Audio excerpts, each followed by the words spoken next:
afternoon, Mrs. Jenkins. I understand you have some questions about next week's closing? Yes, I do. I don't know what goes on at a closing, and I'm not exactly sure what I'm supposed to do at it. I can help you with that. Since you're buying the house, we're going to be helping you fill out all the paperwork so the sale goes through. The seller, Mr. Morales, will have to complete some different paperwork, and then we'll put it all together at next week's closing and formally hand over ownership from him to you. What do I need to do? Let's go over it item by item. Closing's actually several things going on all at the same time. For one, like I said, it's the place where we formally hand over ownership from him to you. It's also where we get you to fill out the mortgage and tax documents required by law. Let's start with the general warranty deed.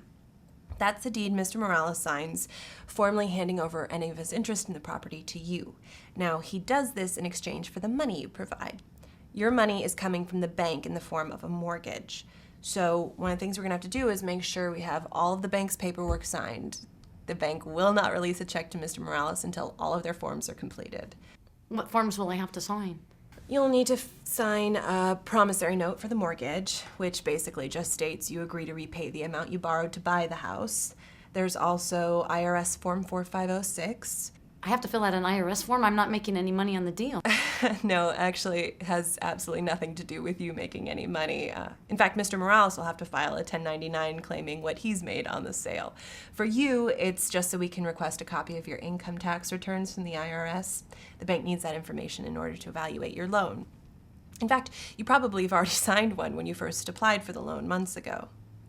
The next big item that you'll have to review, but you won't really need to sign, is the HUD settlement form. What is that? A HUD form shows all of the money handled in the transaction, where it came from, where it went, who got it. The HUD form covers everything from the prorated tax payments between you and Mr. Morales, to the amount of money you have to put down at closing in certified funds, to the amount of profit Mr. Morales will make off the sale once he pays off his mortgage. It's actually a very thorough document. In the past, we used to have to prepare it by hand, but now there's software. Makes it a lot easier and faster. Well, what other documents will I have to review and sign? Did you put down less than 20% of the purchase price on the loan? Yeah, I put down 5% and then I financed the rest. Okay, in that case, we're going to have to also get you to sign a PMI disclosure. PMI, I've never even heard of that. What is that? The PMI stands for Private Mortgage Insurance. It's the insurance the bank gets to cover its risk of giving someone a loan. If you default, the bank files a claim with their insurance company to cover the loss. But if I default, don't they just foreclose on my house? Yes, but they can also file for any losses through PMI too. Wow.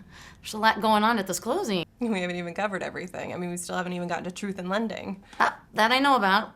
That is a federal statute that requires that the bank explain the interest rates it charges and actually how much I am borrowing, and if I make all the payments, just how much I'll be paying back, which is always a lot more than what you borrow. That is true. Truth in lending's also found in other forms of financing as well. I mean, I just bought a car last month, yay, for $18,000. But when I went over the truth in lending disclosure, I discovered it'd be closer to $30,000 if I made every payment over the course of the loan. That's a little scary. Well, I came in here for an overview on closing and I got a lot more than I bargained for. How do you keep all this straight?